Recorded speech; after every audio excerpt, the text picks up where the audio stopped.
भगवान राम के 40वीं पीढ़ी पूर्वज के नाम ब्रह्मा जी के पुत्र थे मरीचि। मरीचि के पुत्र कश्यप हुए। कश्यप के पुत्र हुए विवस्वान। विवस्वान के पुत्र थे वैवस्वत। वैवस्वत मनु के 10 पुत्र हुए।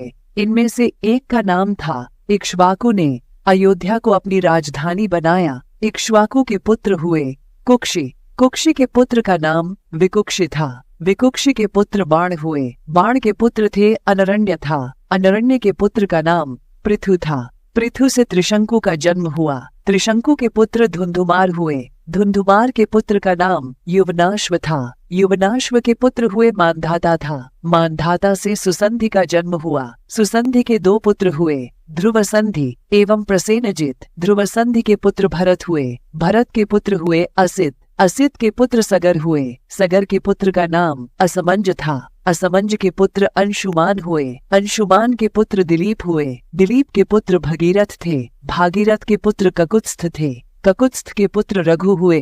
उनमें नाम पर ही इस वंश का नाम रघुकुल पड़ढ़ा। रघु के पुत्र हुए प्रवृद्ध। प्रवृद्ध के पुत्र शंखण थे। शंखण के पुत्र सुदर्शन हुए। सुदर्शन के पुत्र का नाम था अग्निवर्ण। अग्निवर्ण के पुत्र शीघ्रग हुए। शीघ्रग के पुत्र हुए मरु। मरु के पुत्र हुए प्रशुश्रुक।